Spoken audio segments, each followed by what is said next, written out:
Get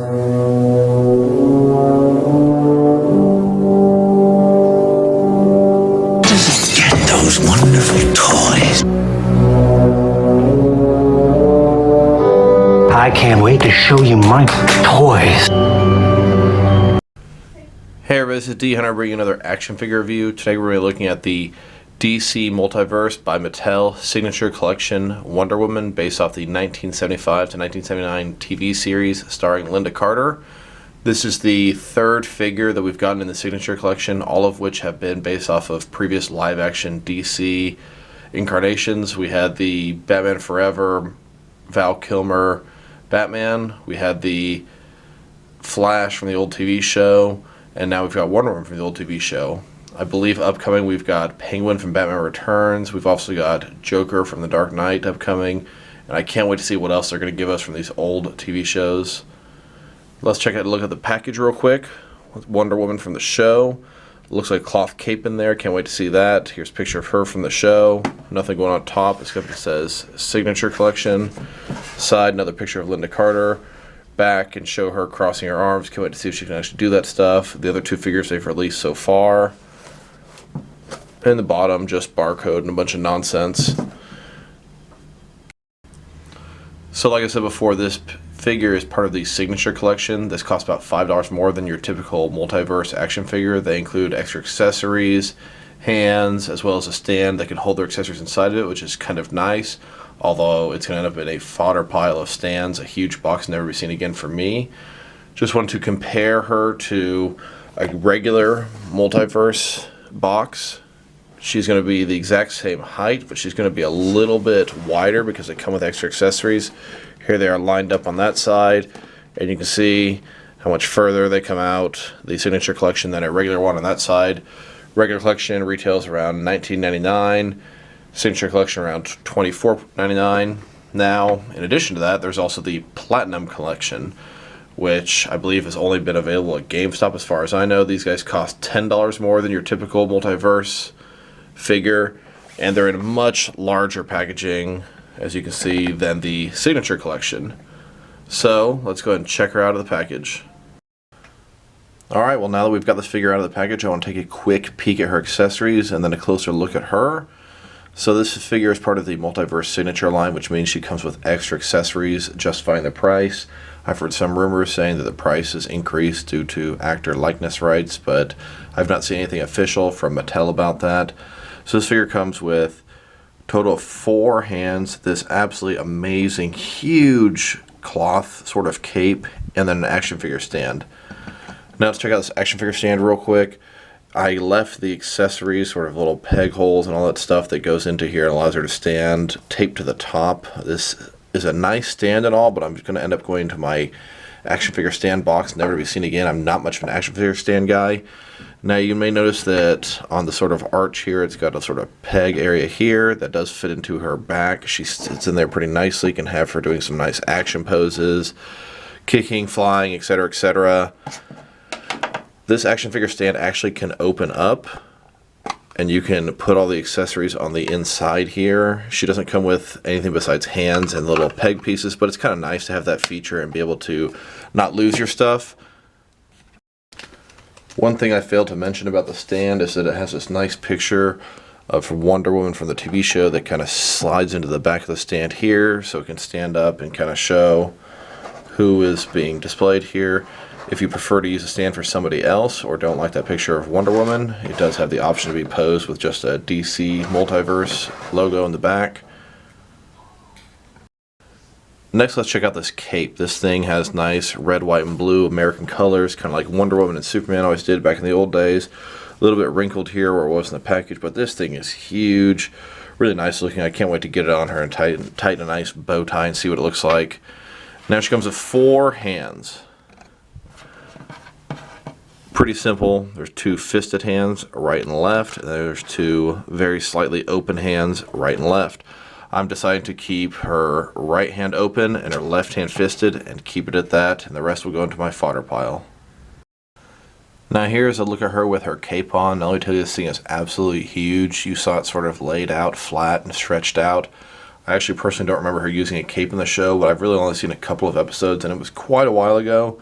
Always sort of had a soft place in the back of my mind and heart, but never was a huge fan of this TV show. I didn't tie the little straps. I figured I'd make a nice little bow tie, but boy, I spent a few minutes working on that, and it didn't work out as easily as I thought it would. But just really want to show you how it kind of looks around on her. It's huge and just spread out, nice little detail. Love all the stars. Good old classic American hero goodness. Really like this cape thing. Speaking of the accessory department, she really honestly doesn't come with much. A stand, a couple alternate hands. It's pretty much about it. There's no collect and connect figure with this particular line either. So I pulled out a couple of Wonder Woman lassos that I thought might be appropriate for her. We've got this one here. Her hand will definitely support holding it properly. She looks kind of decent with that one. Then I have another one that I've pulled out, being this one. The way her hand is made, she can hold these things pretty much with ease. Pretty sure this one came with DC Superhero Girls Wonder Woman. Not certain who this one came with, but does have a little clip on the side. They would attach it to whatever Wonder Woman it came with, sort of belt. Well, now here she is, Lynda Carter Wonder Woman. I never in a million years would have thought they would have made an action figure of her, especially in the modern Multiverse line where it seems like they're focusing on Rebirth and post New 52 characters. I love the fact that we're getting a little bit of classic stuff mixed in as well as this live action stuff. We had the Flash figure from the old TV show. Now we got the Wonder Woman from the old TV show. We had the Batman line last year. Looking forward to seeing what else they might release in live action, in action figure format. So here she is. I think the likeness is pretty nice. I mean, it's kind of cartoonish, you know, the Mattel sculpt. You know, she's got this very low-cut shirt just like in the show. She's got a permanent lasso attached to her waist. Red, white, and blue colors. The stars on her, I don't know what you want to call it, her shorts or underwear or whatever. Really liking the details so far on this figure. She's looking pretty good. Like the wrist little gauntlets, got a little bit of a star on them. Looks her detail, kind of matches the star on her tiara here. All in all, I must say, Mattel, nice job on this one. Now you may notice that I'm using the Batcave as a background for her. I'm using that simply because she's a hero and it is a good guy layer.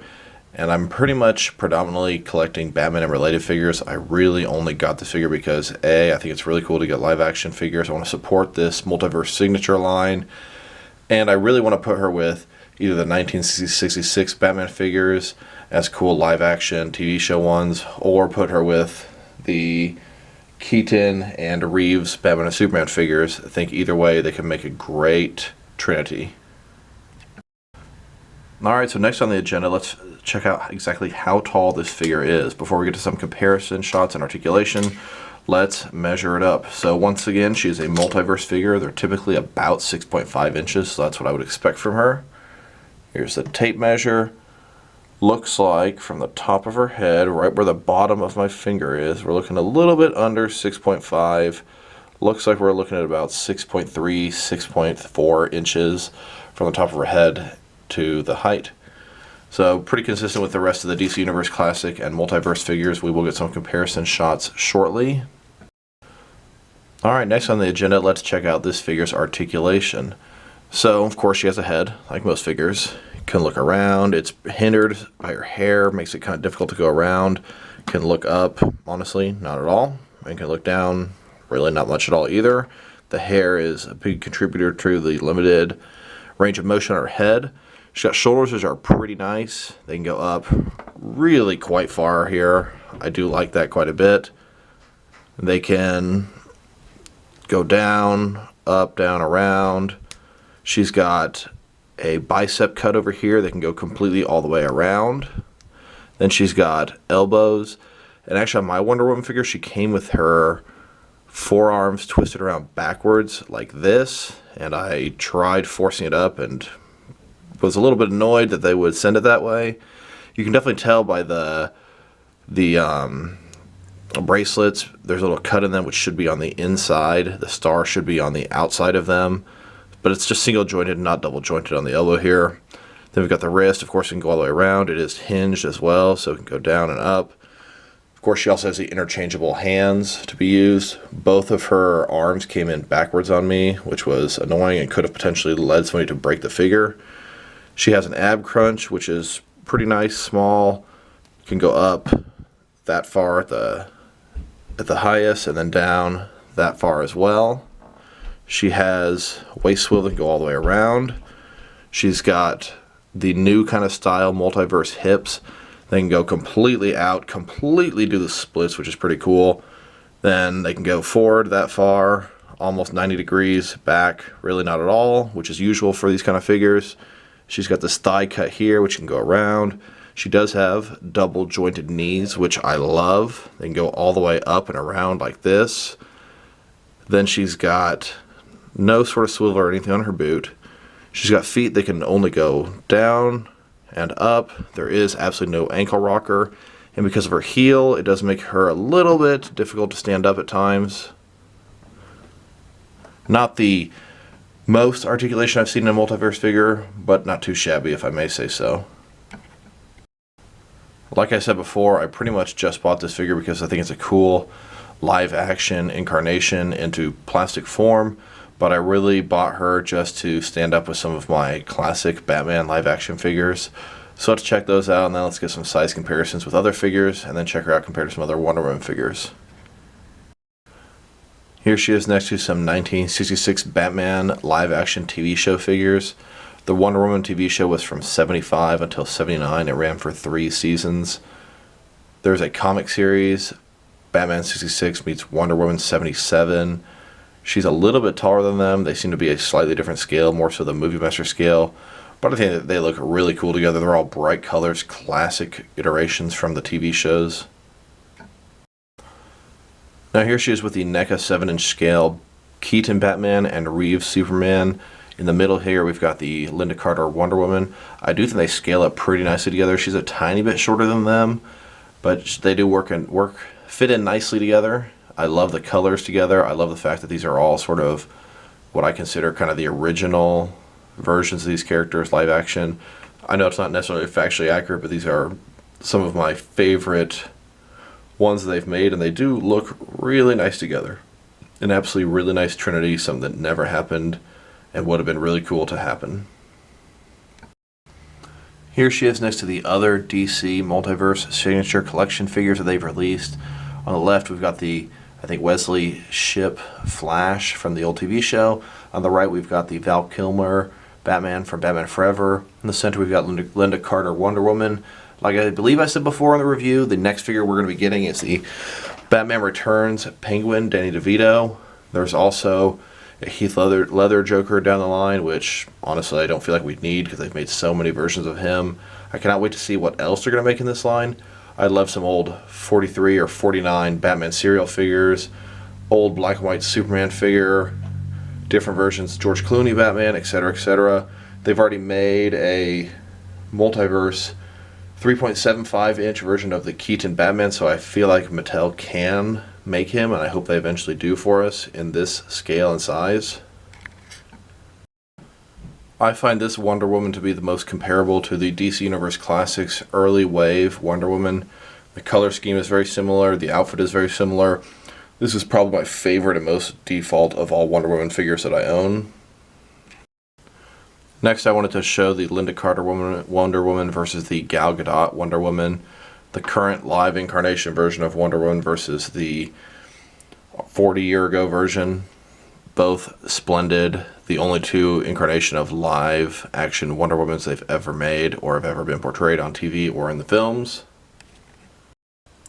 Now here are all my different various Wonder Woman figures, and I am not a Wonder Woman collector by any stretch of imagination. You may think to yourself, well, D-Hunter, looking at your Wonder Woman action figure collection, it looks like you are a Wonder Woman figure collector. But pretty much most of these I can explain why I got them, and I think I can name each one as to what they are. In the very back left here, we've got Wonder Woman from Dark Knight Returns, I think 2. Got her because Dark Knight Returns is a Batman book, so that made sense. Next one is Wonder Woman from Flashpoint Paradox. She came in a 4-pack, I believe. Pretty much just bought her to get the Flashpoint Batman because I got a really cheap price on that set. Next we got the Bombshells Wonder Woman. Got her because pretty much she's a sexy lady and I had to have that for my collection. Next we got 2 of the new 52 Wonder Womans, and I was sitting there trying to figure out, why do I have 2 of these? Why do I have 2 of these? Why do I have 2 of these? Now one came from the big 7-pack that I got a really long time ago, and the other one came with a 2-pack with Katana, and it was a straight re-release of the first one. Next we've got the DC Cinematic Movie Wonder Woman. This is actually the one from Justice League. Next we've got the one that's from Batman vs Superman. She looks a whole lot worse. This, I believe, is a straight-up re-release of the Toys R Us exclusive Wonder Woman from the Wonder Woman film. Next, we have the Lynda Carter Wonder Woman. Next, we've got the DC Interclassics original Wonder Woman. And then we've got 2 of the DC Superhero Girl Wonder Woman figures. I don't believe either one of these are the traditional release. I believe they are both from 6-packs that had slight paint redecos. I only got the 6-packs because I wanted the Batgirl and Harley and their unique versions from there. All in all, I must say I like this figure quite a bit. I'm going to continue to support the line as long as they make figures that I'm at least remotely interested in. This figure I'm more than remotely interested in, even though it doesn't fall into my Batman and related collection. It still has a place in my collection, that is for sure. Can't wait to see what they're going to be making in the future besides a couple figures they've already revealed to us. Thank you guys for watching. This is D Hunter with another action figure review. If you liked the video, press like below. If you want to see additional videos upcoming, press subscribe. If you have anything you want to say about the video, comment below. Thanks for watching again. Talk to you guys real soon.